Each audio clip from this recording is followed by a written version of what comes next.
Au nom du Père, du Fils et du Saint-Esprit, Amen. 11e dimanche du temps ordinaire, année A. Nous voici de retour au temps ordinaire, année A, avec Saint Matthieu, l'évangile de Saint Matthieu. Dieu Tout-Puissant, force de ceux qui espèrent en toi, sois favorable à nos appels. Puisque l'homme est fragile et que sans toi, il ne peut rien, donne-nous toujours le secours de ta grâce. Ainsi nous pourrons, en observant tes commandements, vouloir et agir de manière à répondre à ton amour, à répondre à ton appel. Première lecture, Exode chapitre 19, versets 2 à 6. Le troisième mois qui suit la sortie d'Égypte, les fils d'Israël partis de Ramphidim arrivaient dans le désert du Sinaï. Le Seigneur appela Moïse du haut de la montagne sainte, le Sinaï. Moïse monta vers Dieu qui l'appela. Celui qui est appelé, c'est Moïse que Dieu appelle du haut de la montagne. Et Moïse obéit à l'appel de Dieu. Moïse obéit à l'appel de Dieu. Chacune d'entre nous, nous sommes appelés. Du sein de notre mère, par notre naissance dans le monde, dans nos familles, nous sommes appelés. Dieu nous a confié une mission. C'est pourquoi il t'a fait naître dans une famille dans le monde. Quelle est ta mission? Alors Moïse est celui-là qui crée le lien entre le peuple et Dieu. Il est celui qui monte et celui qui descend. Il est celui qui monte pour rencontrer Dieu sur la montagne du Sinaï. Et il est celui qui descend pour nous annoncer la bonne nouvelle. Voilà l'ascension dialectique.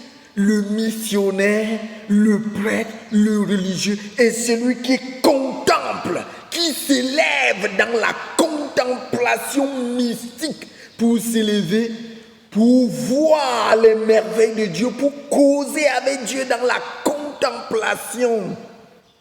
Mais la contemplation est fille de la méditation des saintes paroles de Dieu.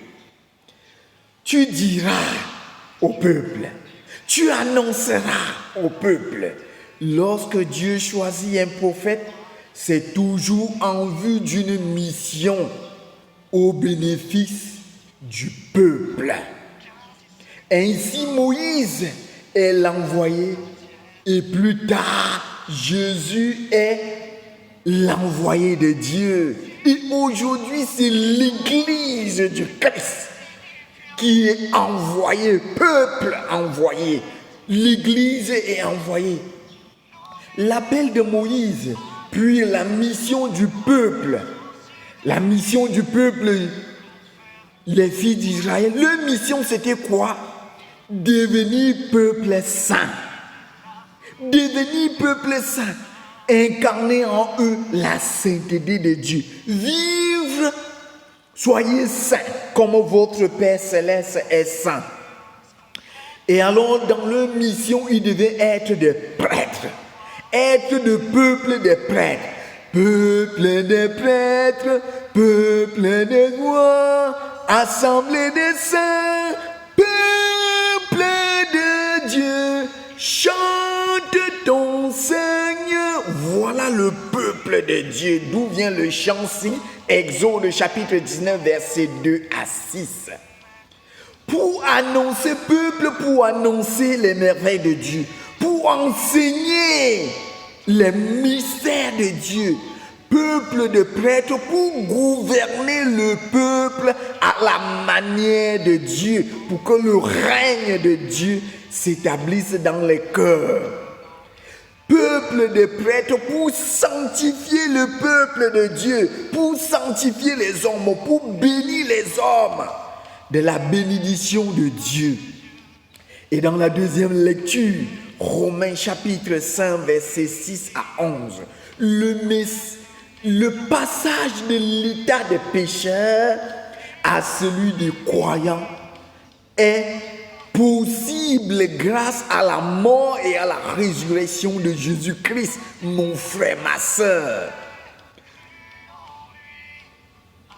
La preuve que Dieu nous aime, c'est que le Christ est mort pour toi, pour moi. Voilà la preuve que Dieu nous aime. Quelle est la preuve qui montre que Dieu t'aime, mon frère, ma soeur? C'est la croix. C'est que Jésus est mort sur la croix pour toi. Il y a quelqu'un qui est mort sur la croix pour toi. Il y a quelqu'un qui t'a racheté, mon frère, ma soeur. Oh, Dieu nous aime tellement, jusqu'à nous donner son propre fils, son fils unique, pour te racheter. Mon frère, ma soeur, tu te négliges. Dieu est mort pour toi, mon frère. Dieu, Jésus, la deuxième personne de la très sainte Trinité, s'est livré sur la croix pour ton salut. Tu te négliges. Nul ne peut racheter son frère, ni payer à Dieu sa rançon. Seul Dieu sauve. Seul Dieu libère. Seul Dieu délivre. Confiez-vous à Jésus, mon frère, ma soeur. Il a déjà tout payé pour toi. Le déjà, le pas encore du salut. Dans le Saint-Évangile d'aujourd'hui, nous entrons dans l'année A, temps ordinaire, Matthieu chapitre 9, verset 60, verset 36. Matthieu chapitre 9, verset 36, chapitre 10, verset 8. Jésus, voyant la foule, eut pitié d'elles parce qu'elles étaient fatiguées, abattues comme des brebis sans berger, mon frère, ma soeur. Voyant les foules, quel regard Jésus a envers chacune d'entre nous, mon frère, ma soeur. Jésus, plein de compassion devant les foules, eut pitié d'elles. Jésus eut pitié de ce qu'on vit, de ce qu'on traverse, de ce qui nous arrive, des situations qui nous arrivent. Jésus a pitié. Alors montre-toi à Jésus pour que Jésus te voie. Montre-toi à Jésus à l'église pour que Jésus te voie. Dis à Jésus, me voici Seigneur, tel que je suis, pas dans l'hypocrisie, tel que je suis, avec mes problèmes, mes difficultés. Et Jésus va te voir. Jésus va te voir. Jésus, plein de compassion devant les foules, eut pitié d'elles. Un regard qui s'interroge. Le regard de Jésus envers nous est un regard qui s'interroge, un regard qui interpelle, qui remue les entrailles de Jésus, qui ouvre à une rencontre, à un geste, cette compassion, cette pitié, cette miséricorde de Jésus, un regard qui se penche sur la misère du peuple. Jésus a un regard qui se penche vers la misère du peuple, de chacun, de chacune d'entre nous. Une émotion qui n'est pas un simple sentiment, qui s'accompagne d'un acte, d'un geste, d'un engagement devant les souffrances morales, les souffrances physiques et les souffrances spirituelles. Jésus constate et réagit. Jésus constate ce qui se passe devant la foule qui est devant lui et il réagit. La mission est, il dit, la moisson est abondante, mais les ouvriers sont peu nombreux. D'où l'invitation à prier pour les vocations. D'où l'invitation à prier pour les vocations. Prions donc le maître de la moisson d'envoyer les ouvriers pour sa moisson. Priez le maître de la moisson.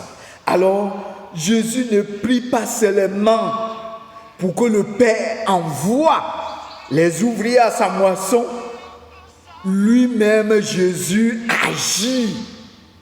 Il agit avec ceux qu'il est déjà avec eux. Les disciples que Dieu lui a déjà donnés. Il agit.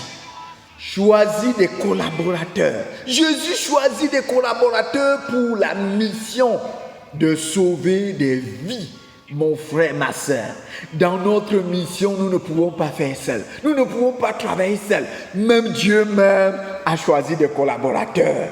Pourquoi toi, tu veux toujours être seul, choisir seul, rester seul, travailler seul, penser seul? Mon frère, ma soeur, voilà, nous devons collaborer pour la mission. Collaborer comme Jésus lui-même a choisi des collaborateurs. Et il les a choisis, il les a appelés et il les a envoyés pour produire des signes de la mission qu'il leur a confiée. Dans la proclamation du royaume de Dieu, pour réussir à cette mission confiée par le Christ, il faut avoir de la compassion, mon frère. Il faut avoir de la compassion envers ceux vers qui on est envoyé. Être pris de pitié, comme Jésus devant la misère et la précarité de la vie des chrétiens, la précarité de la vie des fidèles. Et voyant les hommes et les femmes de notre temps, nous aussi soyons saisis de compassion, parce qu'ils sont, ces gens-ci sont abattus. Beaucoup de gens dans le monde sont abattus, sont fatigués des traumatismes de la vie quotidienne. Jésus ici les recommande l'évangélisation, la mission envers ceux qui croient. D'abord envers ceux qui croient. Je vous envoie vers les brebis perdues d'Israël, vers des croyants qui ont abandonné leur foi, vers les chrétiens baptisés qui ont abandonné de fréquenter l'église. Mon frère, ma soeur, notre tour, apprenons à donner gratuitement. Jésus continue en disant: apprenez, donnez gratuitement. Vous avez reçu gratuitement, donnez gratuitement. Apprenons à donner gratuitement. Le don de Dieu est gratuit. C'est ça le sens de la grâce. La gratuité, le sens de la grâce. À notre tour, apprenons à la gratuité aussi dans la mission. La gratuité dans la mission. Agissons comme Dieu, comme celui qui nous a confié la mission, et respectons ses volontés. Jésus nous apprend à regarder comme lui. Jésus nous apprend, entrons dans l'école du regard. Entrons dans l'école du regard de Jésus. Entrons dans l'école du regard de Jésus. Jean-Baptiste va te dire: voici l'agneau. Sacrement du regard. Alors, le saint curé d'Ars va dire: je le regarde, il me regarde. Je le croise, il me croise. Regardons Jésus. Jésus nous met dans cette école du regard. Le disciple doit être celui qui sait regarder. Le prêtre doit être celui qui connaît regarder, qui sait regarder. Le religieux doit être celui qui nous peut bien regarder avec les yeux de la foi, les yeux de l'émotion, les yeux de pitié, les yeux de compassion, les yeux doux. Un regard qui ne juge pas, un regard qui ne condamne pas, un regard qui ne chasse pas, un regard qui ne divise pas, un regard qui ne sélectionne pas, mon frère, ma soeur, un regard plein de compassion, de pitié, de miséricorde, de bonté, de tendresse, d'amour. Regard d'humilité pour y voir les marques du Créateur. Les marques du Créateur. Et voir aussi la dégradation du mal dans tout ce que Dieu a créé. Dieu se donne à voir aujourd'hui par les visages meurtris de tes frères et sœurs. Dieu se donne à voir à toi par les visages meurtris, compris de tes frères et sœurs. La mission commence par le regard bienveillant sur nous et se poursuit par le regard de chacun et de chacune d'entre nous sur nos frères et sœurs. Sois le prolongement du regard de Jésus sur tes frères. Sois le prolongement du regard de Jésus sur tes frères. Mon frère, ma sœur, et là, c'est là où Jésus va dire, il va nous donner la recommandation, proclamer le royaume des cieux, guérissez les malades, ressusciter les morts, purifier les lépreux, chasser les démons. Si tu n'as pas un regard pur, est-ce que tu vas voir les malades? Si tu n'as pas un regard pur, un regard limpide, si tu n'entres pas dans l'école de Jésus, mon frère, voilà la mission que Jésus nous a confiée en ce 11e dimanche du temps ordinaire, année A. Proclamer le royaume des cieux, que le royaume des cieux soit proclamé. Et le royaume des cieux, c'est la bonne nouvelle du royaume des cieux. Que le Seigneur Jésus aujourd'hui, qui nous a recommandé de chasser, de guérir les malades, que le Seigneur te guérit, amen. Que le Seigneur te guérit de toutes tes maladies, de tous tes manquements, de toutes tes souffrances, qui te guérit et te délivre, qui te libère de tout enchaînement diabolique et satanique.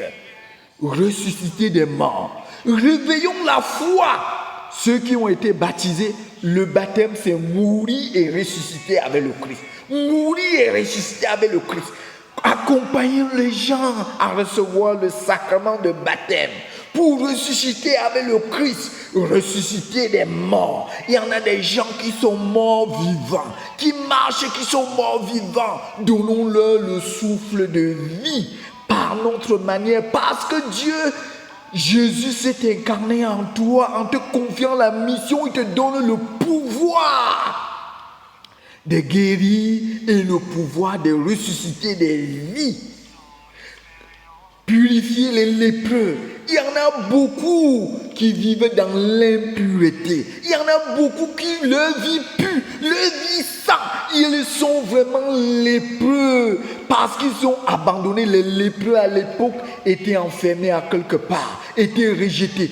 Que toi qui es rejeté, que le Seigneur te restaure. Que le Seigneur restaure ta vie. Que le Seigneur te guérit. Que le Seigneur t'illumine. Chasser les démons. Oh mon frère, ma soeur, que le Seigneur chasse tous les démons qui te divisent. Que le Seigneur chasse tous les démons. Que toi tu n'arrives pas à dormir. Que le Seigneur chasse tous les démons de couches de nuit. Que le Seigneur chasse tous les démons de mari de nuit. Que le Seigneur chasse tous les démons de poison de nuit. Que le Seigneur chasse tous les démons de sorciers et de vampires. Que Dieu Tout-Puissant vous bénisse et vous garde. Qu'il vous découvre sa face et vous prenne en pitié. Que la lumière du Christ brille sur vous au nom du Père, du Fils et du Saint-Esprit. Amen.